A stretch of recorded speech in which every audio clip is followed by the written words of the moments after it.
So some interesting news just recently came out in case y'all haven't heard, but I don't think anybody has not heard this yet. But this is Ralph Northam, or as I call him, Mr. Blackface for Halloween, and didn't know that, quote unquote, didn't know Michael Jackson was so popular back in the 80s. We went in on him last year about that too, not only for the blackface, but for the fact that he thought he could insult our intelligence and think that, or had us believe that he didn't know who the hell Michael Jackson was in the midst of the time when it was something called Michael Mania. I may not have been around to experience that, but I heard that it was a wild ride indeed. So how he claimed to not have known what that was is some BS. But anyway, that's not what we're here to talk about today.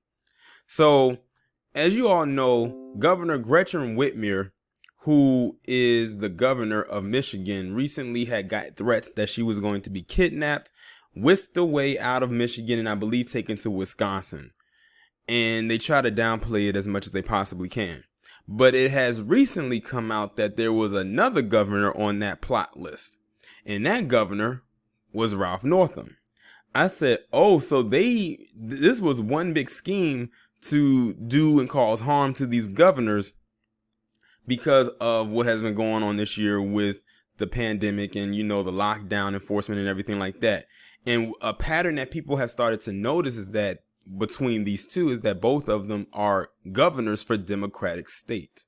Now, Virginia just went red for the first time in I don't know how many years because of 45, and it went to a red state. So now I guess you can say it's considered a swing state because of that. But Ralph Northam, to my knowledge, is a Democrat, if I'm not mistaken.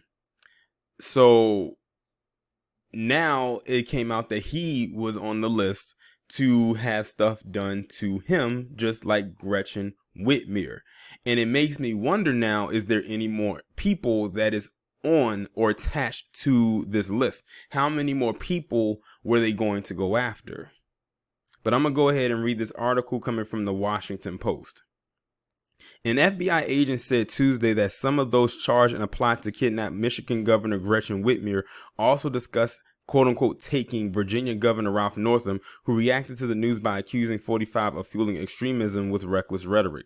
The disturbing allegations about politically motivated violence surfaced during a day-long court hearing over what law enforcement officials says was a plan to abduct Michigan's highest elected official and either leave her on a boat in the middle of a lake or put her quote-unquote on trial before a self-styled militia. Northam, like Whitmer, a Democrat, like I assumed, said as a former Army doctor, he'd faced threats from foreign enemies, but never before from his own commander-in-chief. These threats and this rhetoric is not coming from another country, the governor said in an afternoon news briefing in Richmond. It's coming from Washington, and that I regret it needs to stop. The White House has said it was the Democratic governors of Michigan and Virginia who were using divisive rhetoric. During the hearing here in Grand Rapids to discuss the charges filed last week against members of a self-proclaimed militia accused of plotting to kidnap Michigan's governor, FBI Special Agent Richard Trask revealed that months ago, some of the suspects met in Dublin, Ohio, where Northam was discussed as a potential target also. So they had this thing planned out for months.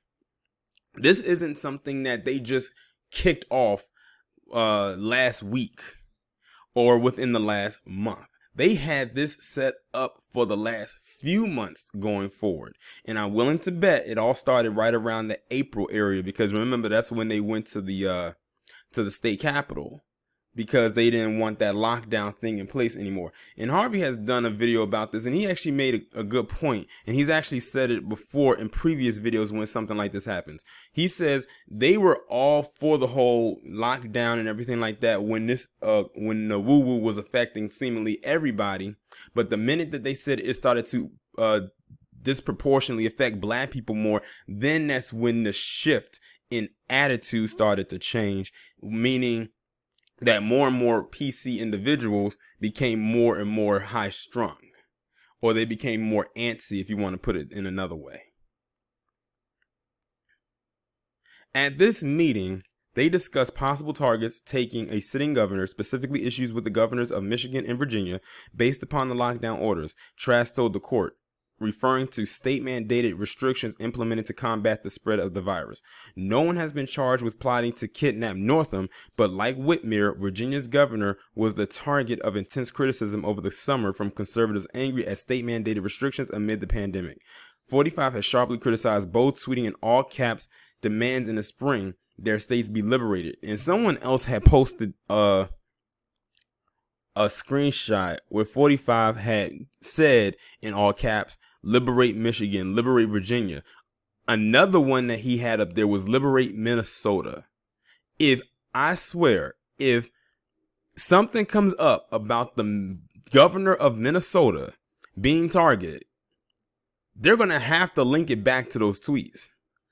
People can't tell me that as 45, as who he is, that he doesn't have influence over the minds of a lot of these individuals out here to do what they do.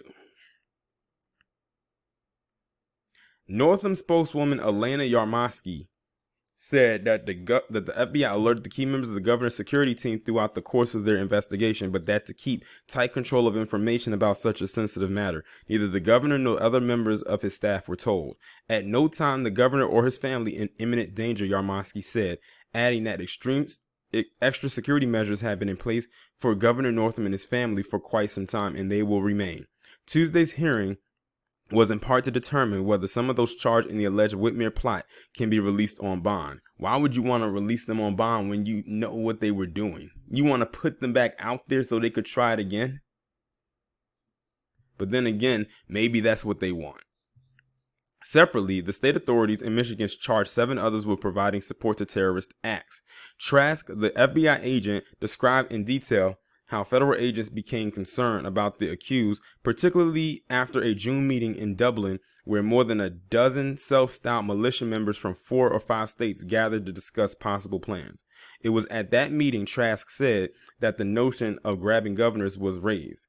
Specifically, mentioning the governors of Michigan and Virginia, one of the suspects, Adam Fox, then returned to Michigan and began recruiting possible accomplices for such a kidnapping.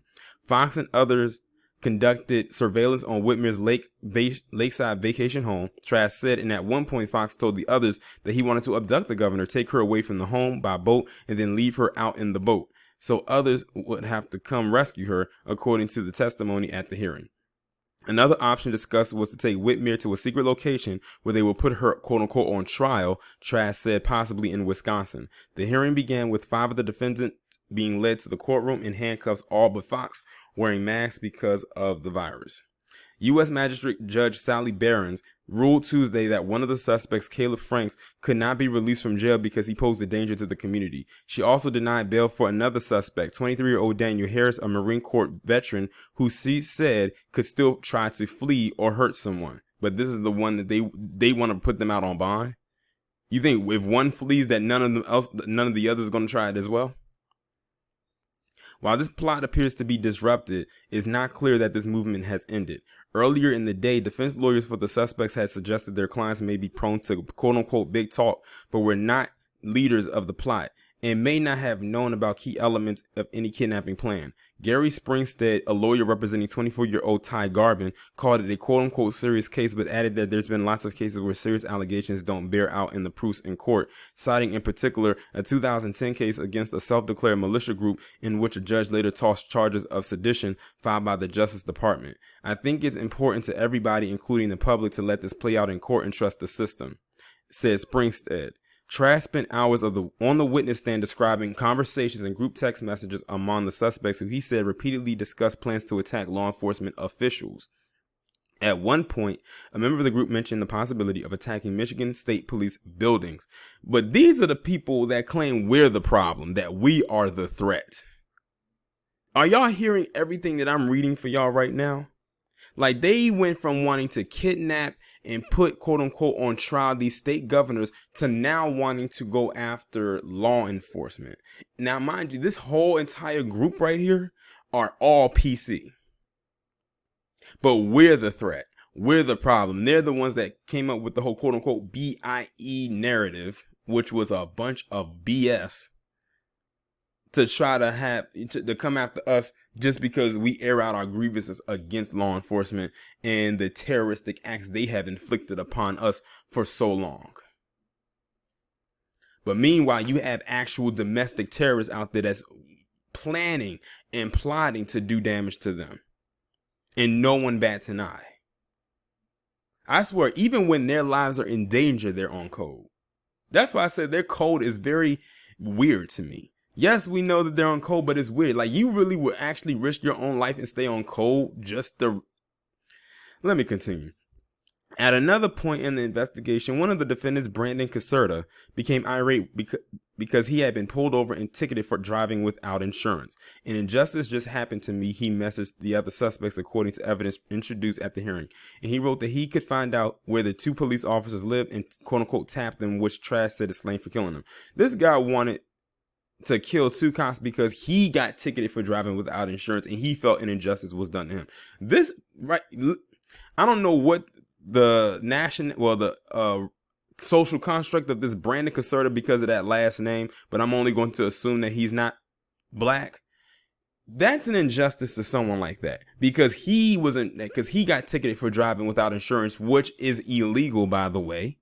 And you was right to get ticketed. He's lucky the only thing that he got was a ticket.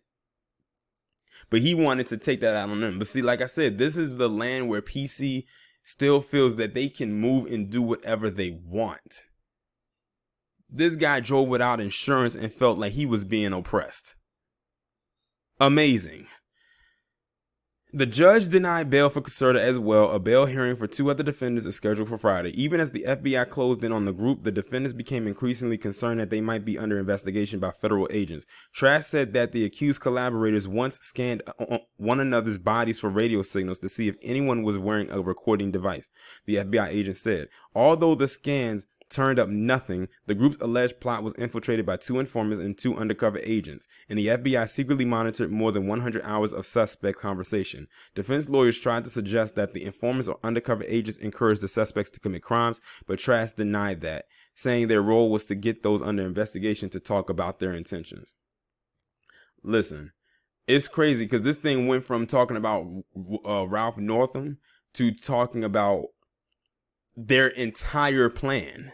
Like, they went from wanting to kidnap governors and hold them on trial or put them out on a lake somewhere. We know what they meant. They was going to kill them.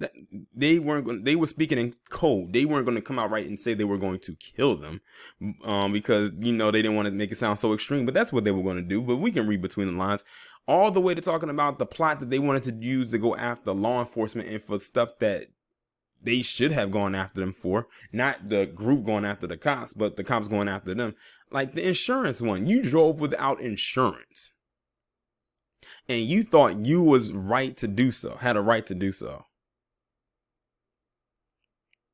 Like I said, he's lucky all that Brandon Caserta got was a ticket. Had it been us, we probably would have got way worse than that.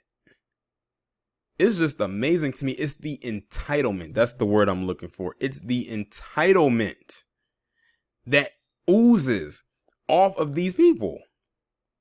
But see, they're turning on themselves. Because Gretchen Whitmer is a PC woman. Ralph Northam is a PC man. All the people that were caught are all PC. They're turning on themselves. And quite honestly, they've really never been a complete and solid unit. A lot of people think they're always together and everything like that, usually only to go against us, but they're now turning on themselves. This is their own civil war right here. Their own little personal back and forth, their own personal beef that they have going against each other. And for what? Because they wanted to look out for your safety. How dare they? Y'all let me know what y'all think about this down in the comments, and I'll talk to you in the next one.